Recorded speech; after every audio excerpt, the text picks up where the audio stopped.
fam, this Live Life 815. Yo, what's good, Live Life family? It's your boy Live Life 815 coming at y'all again with another video. Yes, this is another review. This is WandaVision episode 6, and boy, was it a great episode. I'ma just say spoiler alerts just in case you haven't seen the episodes. Yes, spoiler alerts. You have been warned. Click off the video now if you have not seen the episode. But getting into the episode, it had a Malcolm in the Middle type of theme, and it kind of ties in a trope of it being three brothers that's constantly finding themselves getting into mischief. Shenanigans, as we would say. The three brothers being Tommy, Billy, and of course Wanda's brother Pietro. If you've seen a preview for this episode, then you may have already noticed that everyone in this Halloween themed episode is wearing their comic accurate costumes. So yes, we see Wanda in her Scarlet Witch costume. We see Vision in his comic book accurate costume. We also see Quicksilver, Wiccan, and Speed in their comic book accurate costumes. So it was a lot of callbacks, a lot of Easter eggs in this episode. And man, was it a good episode. So as we know from the last episode, Vision and Wanda, they haven't really been seeing eye to eye lately. And Vision is becoming increasingly suspicious of what's going on in Westview and if Wanda is really behind it all, as Monica Rambeau simply put it at the end of episode 4. Now, as I mentioned, this is a Halloween episode, and instead of Vision going trick-or-treating with the kids, he informs Wanda that he feels that he should be with the neighborhood watch tonight. Now, I'm not gonna lie, when Vision said that, I was like, my dog, my boy. I knew he took that as his cue to go get some real answers, but apparently Wanda didn't catch that. It went right over her head. Now, we go back to the Sword base, and we see Monica, Darcy, and Jimmy Woo expressing their concern with how Hayward has been approaching and handling the situation with Wanda. Monica makes a good point, and she says that none of them can defeat Wanda as they're not strong enough. So if she is the problem, therefore she needs to be a part of the solution. Now, I take it Hayward didn't like this too well. He even goes low and says that maybe it was good that Monica wasn't around when her mom died, because it's clear that she does not have the stomach for this job. And when he said that, I tell you, my eyes lit up and I was like, villain, everyone. We have our villain. We finally have our villain. Well, at least one of them, right? But we gonna get into that, about why I think that he's a villain later on in the episode and who I think he could be. Not to mention, Darcy discovered that he was keeping information from them. Vital information. But back in Wanda's reality, she continues to question, how exactly did Pietro come back? And why does he look different, right? He was recast, as Darcy put it last episode. Now, I was really shocked to hear Evan Peters' Pietro say that the last thing he remembered was getting shot. So this confirms that this Pietro, Evan Peters' Pietro, shares the same memories as the Aaron Taylor Johnson's Pietro.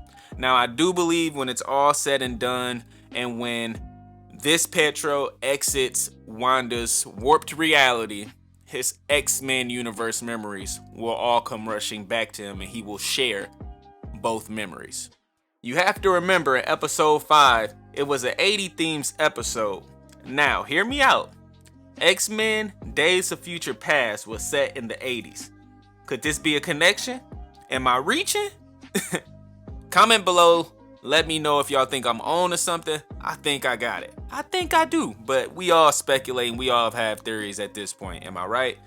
Getting back to the episode. We also got confirmation that Wanda really has no idea how all of this started. And the last thing she remembers is just feeling really alone and depressed. I believe this all confirms that another villain is at work here, which brings me back to Hayward. You following me? Not yet? Alright, hear me out, Live Life fam. In episode 4, we see that there was an influence outside of the Hex, due to the police not knowing Westview existed, even though the sign for Westview was right behind them. The only hexagon reference outside of Wanda's reality that we've gotten was displayed on Hayward's wall in episode 4. And as I mentioned earlier, Darcy found out that he was hiding vital information from them. including being able to see inside the Hex, watching Monica's change, and his ever-increasing urge to paint Wanda as the villain. He's deflecting, ladies and gentlemen. People deflect when they're trying to throw you off their trail. But anyway, let's talk about that creepy animated advert. It's featuring a guy stranded on an island. Now, I do believe the Yo Magic advert is meant to indicate how Westview residents are trapped under Wanda's spell, and there's no escape. We then cut to Vision walking on the outskirts of Westview. And I'm not gonna lie, y'all, it was very creepy and unsettling to see people just stuck in limbo. I don't know about y'all, but the lady putting the clothes on the clothes hanger, when I seen she had tears falling from her eyes, I was like, yeah, this is some Twilight Zone type of stuff. Now, as Vision is walking on the outskirts of Westview, he walks upon Agnes just sitting in her car in a trance-like state. Now, due to this being a vision that was created by Wanda, he has no idea what Agnes is talking about when she calls him an Avenger and says that he's dead. This episode, we also get confirmation that Monica's visit to Westview has resulted in her changing at a molecular level. That's indicating her eventual transformation into Photon as she develops her abilities. Y'all see where I'm going here? Do you see where they're going here? Molecular level? Could we be seeing the introduction to mutants in the MCU? Comment below, let me know what y'all think. But towards the end of this episode, it comes to a monumental turning point.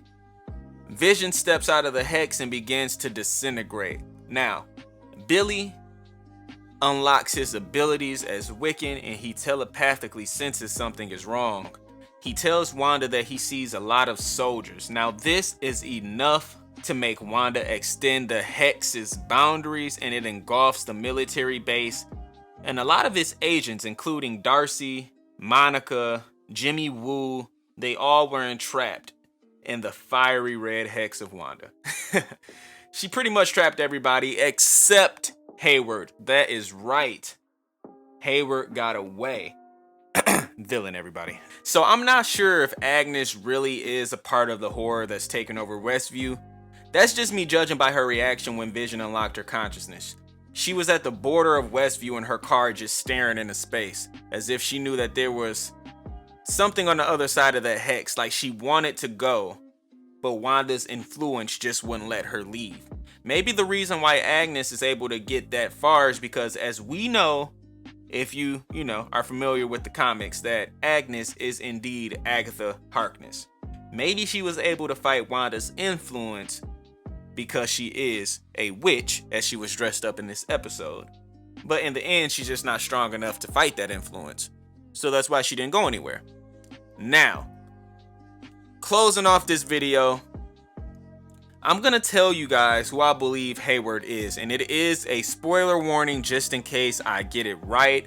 You heard it again, spoiler warning just in case I get it right. But hey, it's always fun to speculate, to get you guys' comments, and let's have discussions in the comment section below. Let's discuss WandaVision. Okay, but now that the spoiler warning is gone, just in case I get this right, I believe that Hayward is none other than Nightmare. Yes, I believe Hayward is the villain Nightmare. There are many reasons for that, but I'm going to talk to you guys about that in another video. Now, I hope you guys enjoyed this review. Comment below, let me know what you guys think is going to happen in the episodes to come. Don't forget to photon blast that like button for me. Hit subscribe. Hit that notification bell so you never miss a video. The Cash App is in the video and in the description below if you want to support the channel. Live life, y'all. Dang, fam, let's live life 815.